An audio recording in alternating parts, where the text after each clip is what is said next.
कोलकाता शहर में 9 अगस्त 2024 की सुबह एक ऐसी खबर सामने आती है जो पूरे देश को हिलाकर रख देती है। ये खबर थी एक 31 साल की महिला डॉक्टर की जो कोलकाता के आर्जिकल मेडिकल कॉलेज एंड हॉस्पिटल में अपनी ट्रेनिंग कर रही थी। हॉस्पिटल जैसे सुरक्षित माने जाने वाले जगह पर इस महिला डॉक्टर का मर्डर एंड रेप होना काफी चौंकाने वाला था। इस घटना का खुलासा तब हुआ जब डॉक्टर के डेथ बॉडी का पोस्टमार्टम किया गया। इस रिपोर्ट ने लोगों की रूह तक को हिला दिया, क्योंकि यह मामला सिर्फ एक मर्डर का नहीं था, बल्कि इससे कहीं ज्यादा खौफनाक केस था। पोस्टमार्टम रिपोर्ट में खुलासा हुआ कि उस डॉक्टर की हत्या गला घोंटकर की गई थी, इतनी ताकत से कि उनका थायराइड कार्टिलेज तक टूट गया था। इस हत्या के पहले डॉक्टर ने अपनी जान बचाने के लिए कोशिश किया था। इसका सबूत उनके शरीर पर मिले कई निशानों से मिला। सबसे डरावना सच तब सामने आया जब डॉक्टर के प्राइवेट पार्ट्स पर घावों के निशान पाए गए। इससे साफ हुआ कि यह सिर्फ मर्डर का मामला नहीं था, बल्कि यह रेप के बाद किया गया एक खौफनाक हत्याकांड था। हॉस्पिटल के परिसर में इतनी बड़ी घटना हो जाती है और किसी को कान खबर तक नहीं होती। क्या उस रात कुछ ऐसा हुआ था जिसे जानकर आप गुस्से से बौखला जाओगे? क्या वहां कोई और था जिसने इस क्रूर घटना को अंजाम दिया? और अगर था तो आखिर कौन था? इन्हीं सवालों के जवाब खोजते हुए हम आज की इस वीडियो में आपको बताएंगे कि आखिर क्या हुआ था उस रात इस मेडिकल कॉलेज के शान माने जाने वाले परिसर में। जब आपको सच का सामना होगा तो यकीन मानिए आपके भी रोंगटे खड़े हो जाएंगे। Guys, before starting this video let me tell you कि मैं यहाँ पर उन फीमेल डॉक्टर को श्रुति नाम से रेफर करने वाला हूँ, एंड ये उनका रियल नेम नहीं है। सो कंफ्यूज मत होना। श्रुति एक जूनियर डॉक्टर जो कि कोलकाता के आर्जिकल मेडिकल कॉलेज एंड हॉस्पिटल से अपने डॉक्टर की ट्रेनिंग ले रही थी 8 अगस्त 2024 को। और दिन की तरह श्रुति अपनी नाइट शिफ्ट पर होती है और वह अपनी जॉब कर रही होती है। तभी रात के 11 बजे उन्हें अपनी मदर का फोन आता है, जैसे कि हर दिन आता था, क्योंकि पेरेंट्स को तो अपने बच्चों की चिंता हमेशा होती है। श्रुति की मदर उनसे पूछती है कि क्या तुमने खाना खा लिया और तबीयत वगैरह तो ठीक है तुम्हारी? जिसके रिप्लाई में श्रुति बोलती है कि उनकी तबीयत एकदम ठीक है और वो बस अभी कुछ पेशेंट्स को देखने जा रही है, जिसके बाद वो अपने कलीग्स के साथ बैठकर खाना खाएंगे। अपनी मदर से बात करने के बाद श्रुति पेशेंट्स को देखने राउंड पर निकल जाती है। सारे पेशेंट्स को देखने में और अपना काम खत्म करने में श्रुति को रात के 2 बज जाते हैं, जिसके बाद वो अपने कलीग्स के साथ जाकर हॉस्पिटल कैंटीन में ही बैठ जाती है, जहां मिलकर ये लोग अपना खाना भी खाते हैं और साथ साथ थोड़ी बातें भी करते हैं। खाना खाते खाते और बात करते हुए रात के 3 बज जाते हैं और इस वक्त श्रुति थोड़ी थकान सी फील कर रही होती है, तो वो अपनी थकान दूर करने के लिए इस हॉस्पिटल के 4th फ्लोर में बने सेमिनार हॉल में जाकर रेस्ट करने लगती है। श्रुति के रेस्ट करते करते सुबह के 7:30 बज जाते हैं, पर वो तब भी इस सेमिनार हॉल से बाहर नहीं आती, जो कि काफी ज्यादा अनयूजुअल था, क्योंकि श्रुति कभी भी आधे 1 घंटे से ज्यादा का ब्रेक नहीं लेती थी। हॉस्पिटल का एक वर्कर जो कि सुबह की शिफ्ट स्टार्ट होने से पहले हॉस्पिटल के सारे रूम्स को चेक कर रहा होता है, और वो ऐसे ही सारे रूम्स को चेक करते हुए इस सेमिनार हॉल की तरफ आता है। जैसे ही वो सेमिनार हॉल के बाहर आकर उसका गेट खोलता है, उसकी आंखों के सामने होता है एक भयानक नज़ारा, जिसे देखकर वो बहुत जोर से चीख पड़ता है। इस वर्कर की चीख सुनकर आसपास के लोग वहां इकट्ठा होने लगते हैं और देखते हैं कि सेमिनार हॉल के अंदर श्रुति की बॉडी बिना कपड़ों के पड़ी हुई है और उसके बॉडी पर कुछ ब्लड के निशान भी हैं। यहाँ खड़े सब लोगों के लिए ये ड्रामा से कम नहीं था, स्पेशली दूसरी फीमेल डॉक्टर्स एंड वर्कर्स के लिए, क्योंकि उन्होंने अपनी आंखों के सामने ऐसा नज़ारा पहली बार देखा था। वो भी हॉस्पिटल प्रेमिसेस के अंदर श्रुति की बॉडी को देखकर आसपास खड़े सारे लोग उसे एक स्ट्रेचर पर लेटते हैं और इमरजेंसी रूम में लेकर जाते हैं ताकि डॉक्टर्स उसकी कुछ हेल्प कर सकें। काफी देर तक डॉक्टर्स के स्ट्रगल करने के बाद भी एट दी एंड श्रुति कुछ घंटों के बाद अपना दम तोड़ देती है।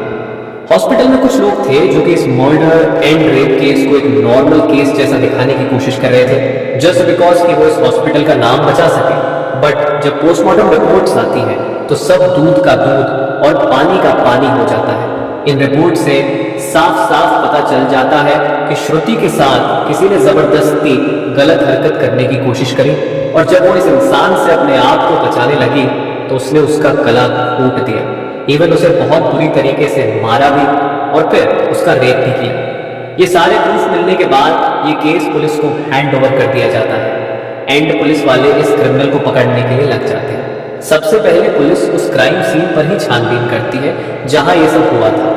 किस्मत से पुलिस वालों को वहां पर श्रुति के कुछ नील्स एंड ब्लड सैंपल्स मिलते हैं और साथ ही ब्लूटूथ नेक बैंड। ये केस शायद और भी जल्दी सॉल्व हो जाता अगर उस फ्लोर पर सीसीटीवी कैमरा होते तो, बट बदकिस्मती से इस सेमिनार रूम के अंदर या इसके आसपास कोई सीसीटीवी कैमरा नहीं थे। लेकिन जिस रास्ते से इस फ्लोर पर एंटर करा जाता था वहां पर कुछ सीसीटीवी कैमरा थे।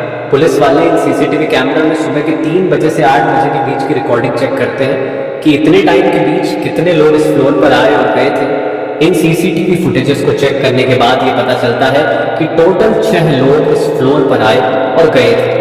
ये पता लगने के बाद पुलिस वाले एक एक करके इन 6 लोगों को पूछताछ के लिए बुलाते हैं कि वो लोग वहां पर उस टाइम क्या कर रहे थे।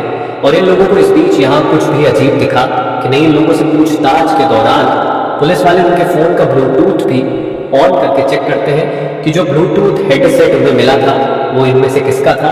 क्योंकि आपको पता होगा ही कि एक बार अगर आप किसी ब्लूटूथ डिवाइस से अपना फोन पेयर करते हो तो अगली बार वो उससे इजीली कनेक्ट हो जाता है। और फाइनली पुलिस वालों की ये ट्रिक काम भी आती है क्योंकि ये ब्लूटूथ नेक बैंड इन 6 लोगों में से एक आदमी के फोन से कनेक्ट हो जाता है जिसका नाम था संजय, जो कि एक सिविल वॉलंटियर था। सिविल वॉलंटियर वो लोग होते हैं जो कि पुलिस के अंडर काम करते हैं और उनकी हेल्प करते हैं छोटे मोटे कामों को मैनेज करने में। लाइक आपने बहुत सारे फेस्टिवल्स अनऑथराइज्ड पार्किंग या भीड़ भाड़ वाले एरिया में देखा होगा कि कुछ ब्लू कलर की यूनिफॉर्म्स पहनकर ऑफिसर्स खड़े रहते हैं जिनका काम होता है कि विदाउट एनी रीजन कहीं पर भी ज्यादा क्राउड इकट्ठा ना हो। तो अब पुलिस वालों को अपना पहला कातिल मिल चुका था जिसके बाद वो संजय रॉय से और गुस्से से पेश आने लगते हैं। बट संजय पुलिस वालों की किसी बात का भी जवाब नहीं दे रहा होता क्योंकि वो काफी ज्यादा नशे की हालत में था। इस बीच पुलिस वाले संजय का फोन भी चेक करते हैं जिसमें उन्हें भर भर के पोर्नोग्राफिक कंटेंट मिलता है जिससे उनका शक यकीन में बदल चुका था कि संजय ही श्रुति के मर्डर का मेन कल्प्रिट है। इसके बाद पुलिस वाले संजय रॉय को और ज्यादा डराने लगते हैं एंड फाइनली वो डर कर अपना गुनाह कबूल भी कर लेता है कि उसने ही श्रुति को मारा है और उसका रेप किया है। ये पता लगते ही कुछ पुलिस वाले और प्रूफ्स कलेक्ट करने संजय रॉय के घर जाते हैं जहां पर उन्हें एक शू मिलता है जिसके ऊपर कुछ खून जैसे ही धब्बे थे। तो पुलिस वाले उसका सैंपल कलेक्ट कर लेते हैं। थोड़ी और तलाशी लेने पर पुलिस वालों को संजय के घर के बाहर कुछ कपड़े सूखते हुए दिखते हैं और ये वही कपड़े थे जो कि उस दिन संजय ने पहने थे क्योंकि ये सब सीसीटीवी कैमरा में कैप्चर हो गया था जिससे जाहिर था कि संजय ये प्रूफ मिटाने की भी कोशिश कर रहा था। बट जब संजय को पूछताछ के लिए पुलिस स्टेशन में लाया गया था उस वक्त वो काफी ज्यादा नशे की हालत में था। तो क्या वो ये सब बस इसलिए कर रहा था ताकि उसे कम सजा मिले, जस्ट बिकॉज वो उस वक्त नशे में था।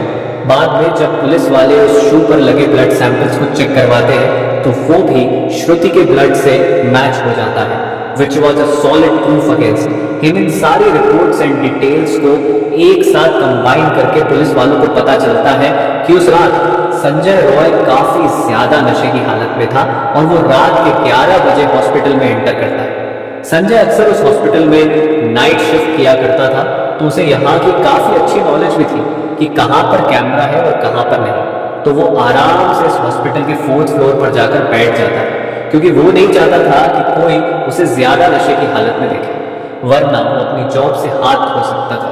4th फ्लोर पर आते ही वो अपना आराम से सो जाता है। जब उसकी आंख खुलती है तब तक सुबह के 3 बज चुके थे। तभी संजय की नजर श्रुति पर पड़ती है जो कि रेस्ट करने सेमिनार हॉल में जा रही थी। श्रुति को अकेला देखकर संजय के इरादे बिगड़ने लगते हैं। वो पहले काफी देर तक इस फ्लोर के चक्कर लगाने लगता है ये कंफर्म करने के लिए कि कोई यहाँ पर ज्यादा आ तो नहीं रहा। जब उसे लगता है कि हाँ उसका रास्ता साफ है तो वो 4 बजे सेमिनार हॉल के अंदर एंटर करता है और फिर वहां से 4:45 पर बाहर आता है। इन 45 मिनट्स तक श्रुति के साथ इस आदमी ने क्या क्या किया होगा और वो कितने पेन से गुजरी होगी ये सोचकर ही किसी का भी दिल सहम जाएगा, स्पेशली श्रुति के पेरेंट्स जिन्होंने इतनी उम्मीद